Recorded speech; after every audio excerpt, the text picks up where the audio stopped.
बहना बता रही थी कि मैंने जब शिव को गुरु माना तो मेरा जीवन दिन दशा बदल गया। पति को काम नहीं था, काम हो गया, सारी व्यवस्था महादेव ने संभाल ली।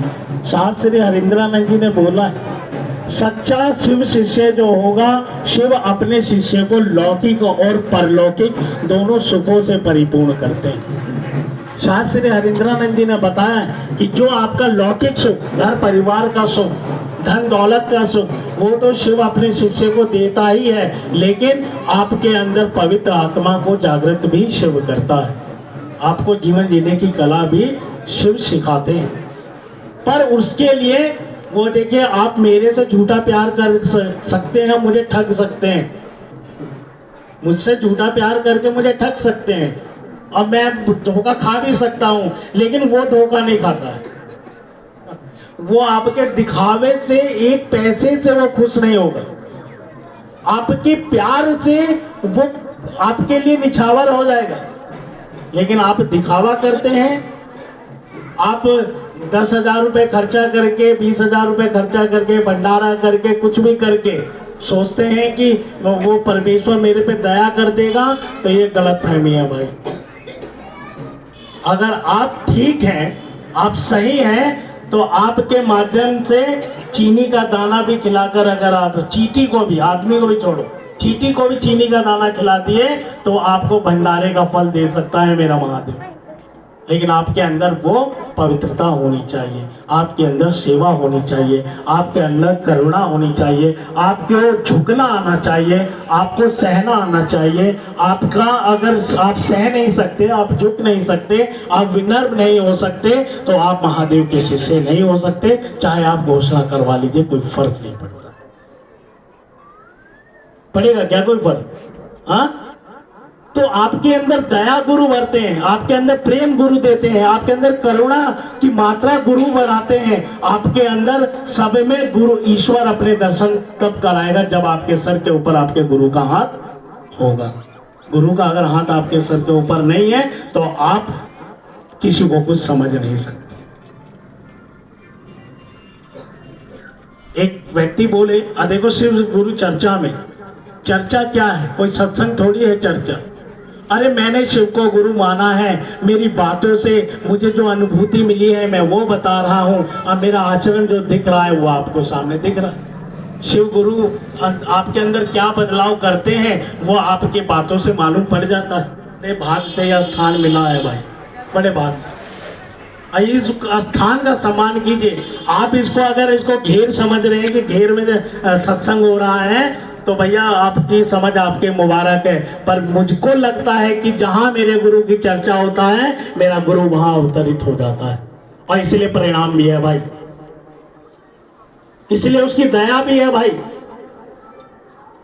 अरे इसको साधारण चीज मत समझो। जहां शिव गुरु की चर्चा होती है, ये मेरे साहब का वचन है और मेरी खुद की अनुभूति है, शिव वहां पर निवास करते हैं, स्थान पर बैठते हैं और आपकी मुरादों को पूरा करते हैं, आपकी इच्छाओं की पूर्ति करते हैं। लेकिन आपके अंदर वो प्यार तो हो, आपके अंदर वो समर्पण तो हो। सोचो कि मेरे घर 14 लाख की गाड़ी है, खरीद लूं मैं गाड़ी, तो मैं फोन कर करके भी रिश्तेदारों को बताऊंगा, पड़ोसी को भी बताऊंगा, सब नहीं बताऊंगा क्या? एक चाहूंगा एक व्यक्ति भी ना छूट जाए जो ये ना जाने कि मैंने गाड़ी खरीद ली 14 लाख की। है कि नहीं भैया? हम ऐसे ही है ना? ऐसे हैं कि नहीं माता जी? ऐसे ही है ना? यानी मैं जिससे प्यार, जो मेरे लिए खुशी की चीज है, मैं उसका प्रचार घूम घूम के करता हूं, और जो मेरी खुशी की चीज नहीं है, मैं उसको अब फिर कमरे में बैठ सकता हूं। तो मेरा गुरु शिव है, इस बात में मैं झूमता नहीं, इस बात की मुझको खुशी नहीं है। अगर खुशी नहीं है इस बात पे, मैं नाच नहीं सकता हूं, तो मैं किसी और को बता भी नहीं पाऊंगा कि वो शिव मेरा है, तेरा भी हो सकता है। दीवाने तो, अरे कोई शराबी आदमी हो और उसको बताना पड़ेगा कि मैं शराबी हूं, बताना पड़ता है जी, उसकी चाल बता देगी, उसकी बात करने का तरीका बता देगा, बताना पड़ता है किसी को, माथा पे लिखवाना पड़ता है कि मैंने पी के आया हूं। यानी उसका आचरण ही बता देता है कि वो शराब पीकर आया। तो ऐसे ही शिव शिष्यों का आचरण बता देता है कि वो परमात्मा शिव और इसका कोई रिश्ता है। तो एक से अनंत होने की कोशिश में शिव शिष्यों को लगना चाहिए। मेरा कहने का मतलब यह है कि जो मेरे गुरु भाई गुरु बहन हैं, जिन्होंने शिव को गुरु मान लिया है, उनसे हाथ जोड़कर निवेदन कर रहा हूँ, ये मौका आपको उस महादेव ने दिया है, इसमें आपका कोई रोल नहीं है। अगर महादेव ने आपको अपना चेला बना ही लिया तो आप सच्चे सुशिष्य बनकर दिखाओ। हाँ, उन्होंने हाथ पकड़ ही लिया। वो शिव पूरे जगत का मालिक है भाई। उस पे अधिकार हरियाणा का भी है, पंजाब का भी है, यूपी का है, दिल्ली का है, नेपाल का है। यानी इस संसार में अगर कोई भी स्थान है जहां एक भी जीवात्मा रहता है, वो अधिकारी है कि वो शिव को अपना गुरु स्वीकार कर ले और बना ले। है कि नहीं अधिकारी? लेकिन मैं इस बात से चुप नहीं बैठ सकता हूं कि कोई मेरी बात को सुन नहीं रहा है। इस बात पे मैं अगर चुप हो गया तो मैं कामयाब नहीं हो पाऊंगा, मैं उस महादेव का चेला नहीं हो पाऊंगा।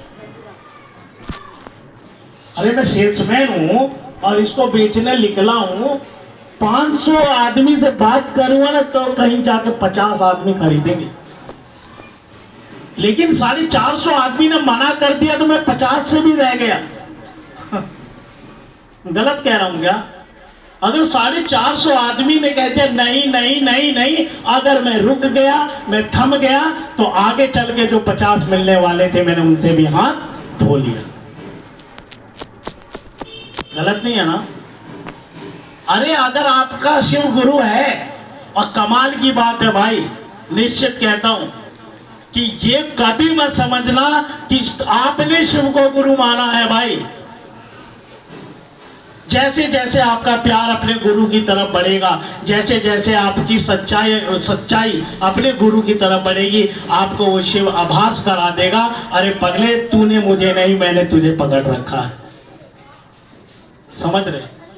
जब ये मालूम पड़ता है कि महादेव ने मुझको पकड़ रखा है, तो जीवन में तो मस्ती आ ही जाती है।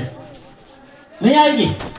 अरे इस गांव का प्रधान मेरा दोस्त है, तो मुझे डरना किस बात का है? डरने की बात?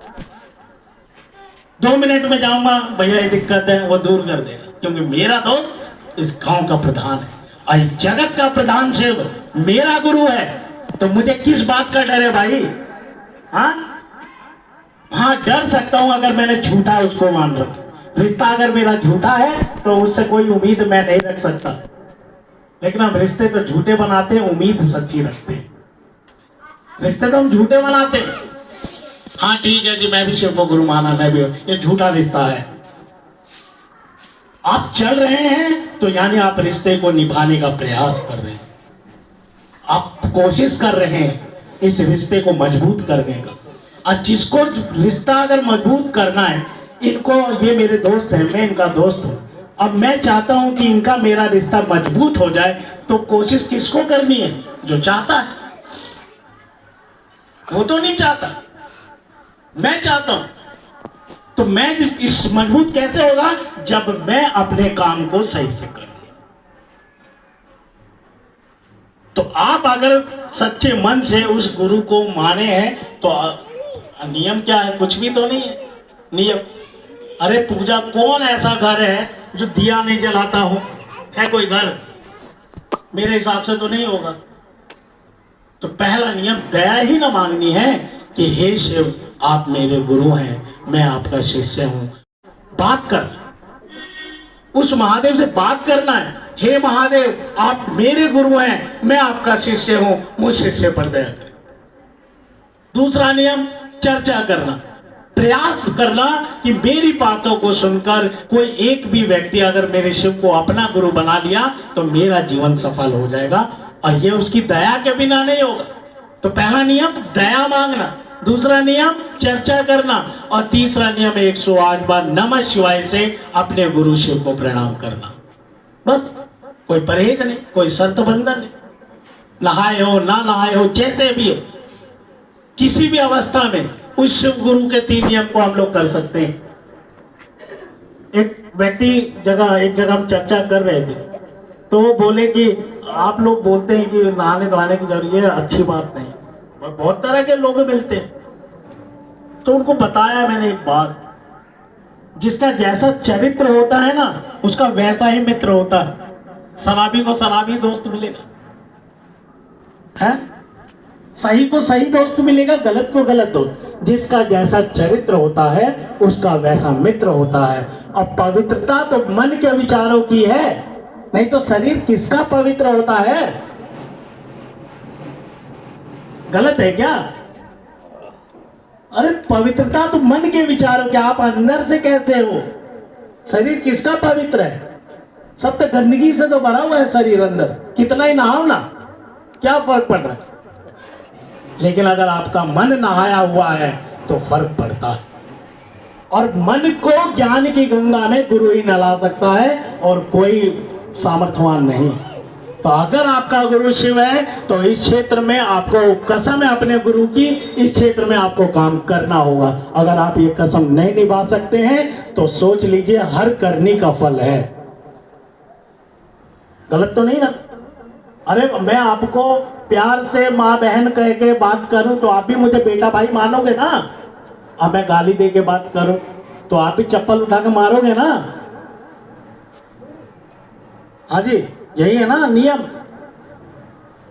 तो आप कुछ भी काम करते हैं इसका परिणाम है। अगर आप अपने गुरु के लिए समर्पित हो गया, 3 नियम कर रहे हैं तो वो गुरु आपका हाथ पकड़ लेगा, और नहीं कर रहे हैं तो करने का फल तो मिलेगा। रिश्ता हमने जोड़ा है, रिश्ता तो हमने जोड़ा है, हम नियम नहीं कर रहे हैं तो धोखेबाज तो हम है। महादेव कहाँ धोखा दे रहा है? मैं धोखेबाज हूं, मैंने वचन देकर अपने गुरु का काम नहीं किया, जिसका परिणाम मुझे आज नहीं तो कल भोगना ही पड़ेगा। गुरु बहना जब आई यहाँ पे, देखिए मैं किसी को ये नहीं, मैं कहता हूँ जो मुझको आभास होता है तो मुझे मेरे गुरु सिखाते, मैं वो बात आपको करता हूँ, कोई साधु थोड़ी हूं मैं। एक बार एक महात्मा जी लेटे हुए थे मंदिर की तरफ पैर करके, मंदिर की तरफ पैर करके लेटे हुए। महात्मा जी मंदिर की तरफ पैर करके बैठे हुए थे, तो एक पुजारी आया और वो बोला, अरे तुम पागल उगल हो क्या? तुम पागल हो क्या, मंदिर की तरफ पैर करके बैठे हो? तो महात्मा जी बोले कि ठीक है, जहाँ भगवान नहीं है वहां मेरा पैर कर दे। ऐसा नानक साहब के ऊपर कहानी है, नानक साहब के ऊपर। तो महात्मा जी ने बोला कि जहाँ पर भगवान नहीं है वहां मेरा पैर कर दे। तो पंडित ने दोनों पैर उठा के दूसरी तरफ कर दिया। कमाल की बात जानते क्या हुआ? जिधर पैर चला गया मंदिर भी उधर चला गया। कमाल की बात। तो हर जगह हर स्थान में पत्ते पत्ते में जर्रे जर्रे में वो शिव है।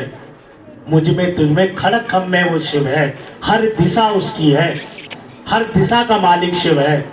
किसी भी दिशा में कहीं पर भी बैठकर, शिवालय से लेकर शौचालय तक कहीं पर भी अब मन से अपने गुरु शिव को मैं याद कर सकता हूँ। यह अधिकार मुझको साहिब श्री हरिंद्रानंद जी ने दिया। अब हाथ उठाओ कौन कौन शिव के शिष्य हैं यहाँ पर?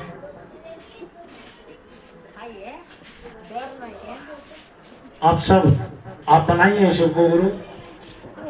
आपको बोल रहा हूँ, बनाइए, बनाना चाहती हैं? चलिए, मुझको ऐसे आदमी पसंद जो कहे ना जी हमारे बस की नहीं, हमें महादेव चाहिए ही, ऐसा व्यक्ति बिल्कुल पसंद करता हूं। लेकिन मैं उसको पसंद नहीं करता जो शिव को गुरु मानकर गुरु की राह पे नहीं चल रहा है, मैं उसको पसंद नहीं करता। चलिए, जिसका भी मन हो शिव को गुरु बनाए। कमाल का गुरु है और परिणामदायी गुरु है, और जिसको जरूरत नहीं हो महादेव को भी उसकी जरूरत नहीं है। कमाल की है ना, है गलत तो नहीं भाई। अगर आपको मेरी जरूरत नहीं तो मुझे भी तेरी जरूरत नहीं, है ना? तो महादेव को अगर, और ये बात है आज के समय में सबसे सरल तरीका है उस परमात्मा की दया को अपनी तरफ मोड़ लेने का। बस ये कहना है कि हे महादेव आप मेरे हो, मैं तुम्हारा हूं, बस। और कोई परहेज नहीं, कोई क्या खाते हो क्या पीते हो ये सबको पता है। किसी प्रकार का कोई शर्त बंधन नहीं, किसी प्रकार का कोई कंडीशन नहीं। लेकिन शिव को गुरु मानकर 3 नियम करना, ये कंडीशन है, ये शर्त है कि आप अगर शिव को गुरु माने हैं तो आपको 3 वचन करना होगा, दया मांगनी होगी, चर्चा करना होगा, नमः शिवाय से अपने गुरु शिव को प्रणाम करना होगा। ये 3 नियम आपको करना अनिवार्य है, करना ही पड़ेगा। अगर आप ये नहीं करेंगे तो भी वो आपस के खिलाफ होता है, क्योंकि मेरे साहब बोलते हैं कि मेरे महादेव की आंखें तो 2 मिनट में लाल हो जाती हैं। मेरे महादेव की आंखें लाल बहुत जल्दी हो जाती हैं। अगर वो आशुतोष है, पल भर में दया करके यहाँ से वहाँ पहुँचा सकता है, तो वो कालों का काल महाकाल है, सेकंड भर में वहाँ से यहाँ पटक सकता है ना, है ना। तो अब आपसे कह रहा हूँ, इस क्षेत्र में आप रहती हैं तो हाथ जोड़ के गुरु बहन निवेदन है, इस क्षेत्र को महकाइए, इस क्षेत्र में काम कीजिए। अब ये मत बोलिए कि नहीं हो रहा है, कोई नहीं सुन रहा है, ये कभी आप नहीं बोलना है, ना सुने। अगर मैं आधा घंटा हो गया गुरु भाई, मेरे को आधा घंटा अगर मैंने बोला है तो ताकत लगी है ना, ये किसके लिए ताकत लगी? अरे अपने गुरु महादेव की बातें करने में ताकत लगी है ना।